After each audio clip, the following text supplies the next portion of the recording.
It's me. That's what she said.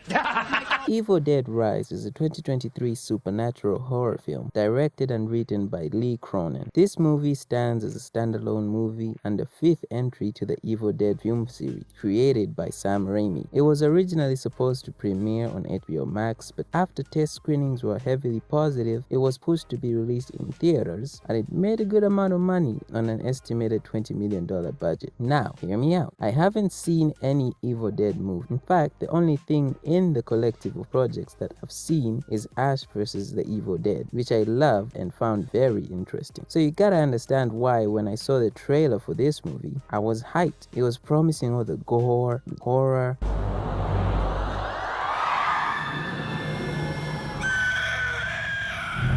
that a movie with a title like Evil Dead should deliver. I didn't watch it on release, but when I finally saw it, I loved it. Oh my goodness, you should have seen how excited I was to recommend this movie to anyone that didn't see it. So, after a year since I saw it, I decided to rewatch it, and let's talk about it. But first, spoiler warning for if you haven't seen the movie. Just a friendly warning though, so nothing serious, okay? Just trying to warn you.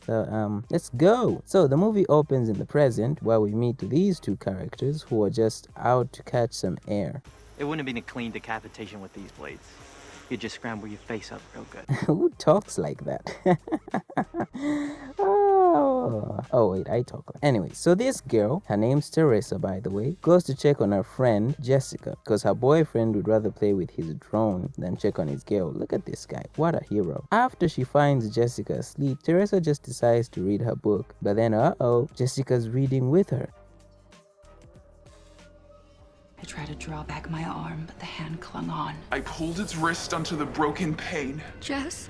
and rubbed it to Please shut up. and fro till the blood ran down and soaked the bedclothes.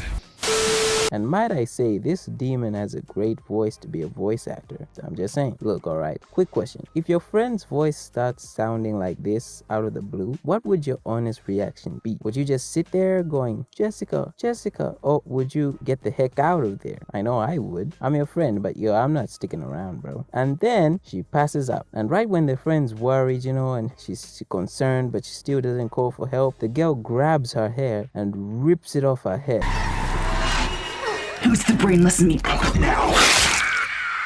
This is a great way to show you that this movie will have crazier things. Just sit down and watch. Damn. Then Teresa manages to run to her friend's boyfriend all bloodied up. Jessica then walks up, grabs the drone, and smashes it on her face. The boyfriend then dives after her and gets eaten like he's being attacked by a group of piranha or something. Then we jump to the day before and we meet Beth, who finds out she's pregnant and decides to go visit her sister Ellie to help her through this. Ellie is a single parent, taking care of 3 kids. Whoa, this little kid plays like my niece. Foreshadowing.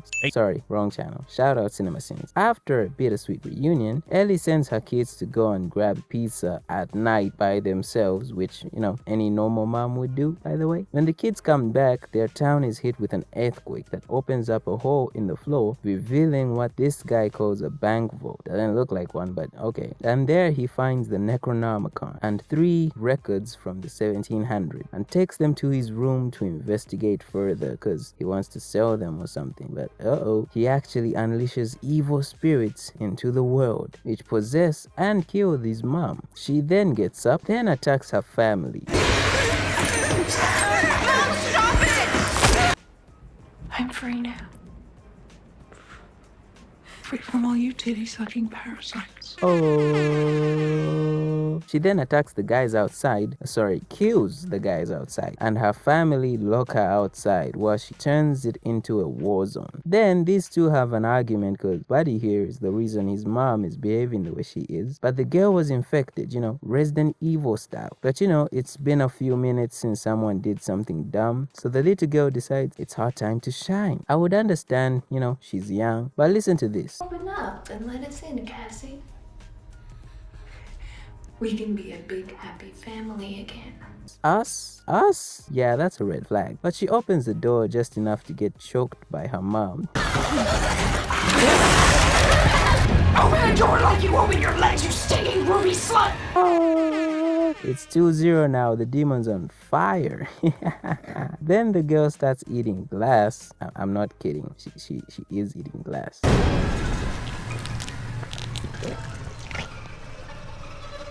She's possessed too. Then she throws a box grater at the demon, which, smart move ma'am, just gave the demon a weapon, and the demon uses it to...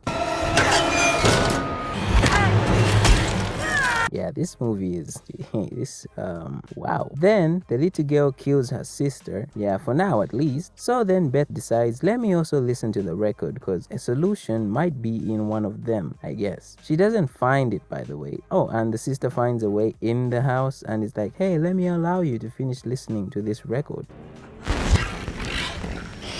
This horror will not stop until innocence is destroyed. Until evil. While this is happening, the possessed girl gets up and attacks her brother and sister and kills the guy that caused all this. Then, when all hope is lost... Ellie waits in hell for you and your unborn bastard baby. Oh, this demon can't be stopped. Someone stop this thing. The little girl throws her the scissors from before. Remember it? Did you remember it? I said foreshadowing. Remember that? And Beth uses it to... Yeah, you get the idea. I don't gotta show you. So, now it's just Beth and the little girl. And they try to escape, and she goes full dead space on the sister before they then get into the elevator, which gets filled with blood and falls to the ground with them inside. Shining reference. Oh, sorry. Then cool ass battle, and Beth and the little girl walk out. Then the next morning we meet Jessica. Remember her from the beginning? Do you remember her? And she gets possessed. Finn. Okay, so what are my thoughts on this movie? Do I still think it's good, or is it bad, or is it meh? Well, if I'm being honest, first, the setting reminds me a lot of an Indonesian horror, which I recommend you check out. You know, this movie is the shit, you know what I mean? I think it's alright. Evil Dead Rise is fine. The first time I watched it, I remember I loved it, but my cousin was like, boo, you know, he didn't really like it. And now I get him, you know? Don't get me wrong, the acting is amazing, especially Alyssa Sutherland's performance. And it has a lot of badass shots. I think movies nowadays are focusing more on like good shots and compositions and stuff like that. I mean, it's pretty good if you haven't seen the others like me, so like I don't have that gauge like, oh, the previous ones were better. Like I don't have that. So to me, it's just fine, you know. But even then, the 6.5 it has on IMDb is accurate in my opinion. I would still want to see what Lee Cronin has in store after this, because it clearly is made by a fan. Like Lee Cronin is a fan of this genre. Oh, and it's disgusting as hell to watch this movie. Oh my god. And they really went hard on the gruesome side. So, oh, you know, it's alright. It's a good time. I would recommend it if I was asked for recommendations. Hi everyone, Flaming Boy here. Thank you for watching till the end. I love that I can talk movies with you guys. If you like this video, please leave a like. And if you want to see more, hit the subscribe button. I'd like to hear from you, so let's chat in the comments and catch you in the next one, Space Cadets.